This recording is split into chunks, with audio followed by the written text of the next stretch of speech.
how's it? This is Austin.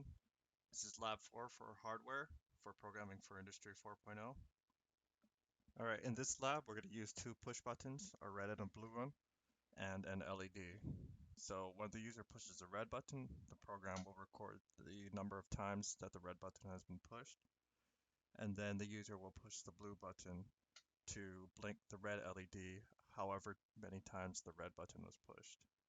So we're going to be using some functions and the serial monitor in this lab to observe and provide feedback to the user. Hey, this is Austin. This is Lab 5, I believe, for the hardware side for programming for Industry 4.0. And today we are going to be doing a circuit with two buttons over here, a red and blue, and an LED. And then we have our Metro M0 Express board as well. So what our circuit today is, I'm going to be pressing the red button over here, depending on how many times I can go, 1, 2, up to whatever number. And then however number of times I press the red button, it should store it in the Metro. And then when I press the blue button, it'll blink the red LED over here, the number of times that I have pressed the red button. So going over our code, first of all, starting from the top, we import time board, the digital IOs, line 3, and we also use a debouncer library to help with the button pushes, to debounce them a little. Line 6 through 8 is the digital output for the LED. It's on pin 7. Lines 10 through 14 is the red button digital input, and that's on pin number 3. Here's our debouncing function. Lines 17 through 21, this is the blue button setup. Digital input, it's on pin number 2. All right, and this is our starting to get into our main code. Line 24 is a variable called counter. Initially, we set it to equal 0. We're going to use this variable a lot in our code. It'll be the main count that registers the number of button presses, and then thus the LED blinks as well when we press the blue button. So lines 27 through 42. This is a function over here called LED playback. We use this function to store the number of red button pushes in counter, and then we have a for loop in here with all of the LED blinking lines over here, and then we return counter as well. We'll get into it a little bit later. And then this is our main loop over here starting at line 48. Lines 50 and 51 is just for the debouncer function. That's just to update the buttons. So switch A is the red button, and it's listening for when the red button is pressed. And whenever it is, it increments counter over here up by 1. Lets the user know via the serial monitor. Line 61 is for the blue button, or switch B.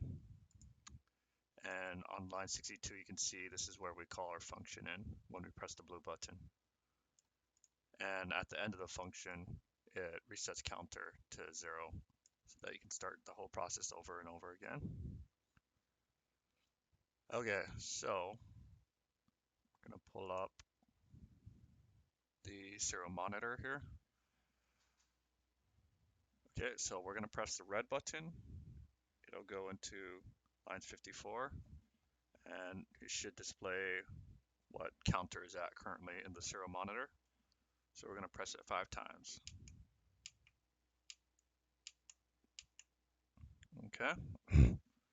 So now counter has 5 in it, and then we are going to press the blue button next, which is going to draw our function over here, LED playback.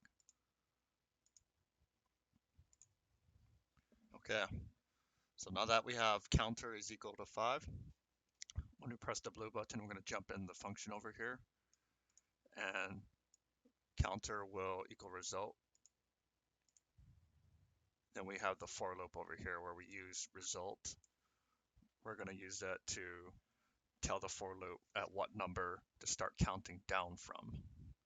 So the number 5 is in result.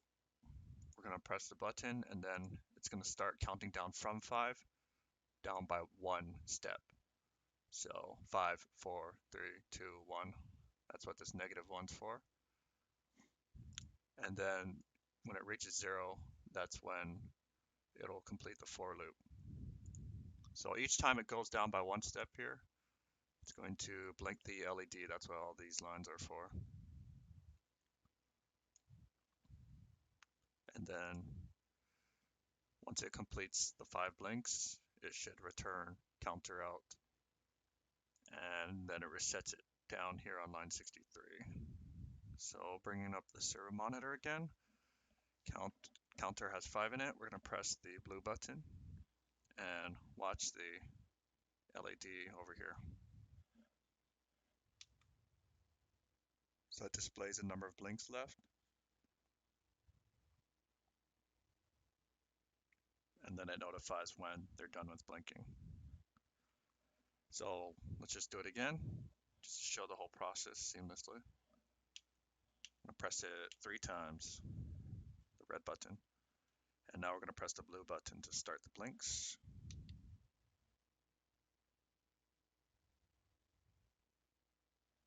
That's 3 blinks. And that's about it. It's pretty short and sweet code. Thanks.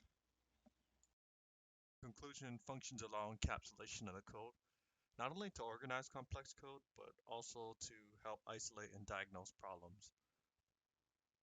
And the servo monitor is a very useful tool when it comes to providing the user with feedback.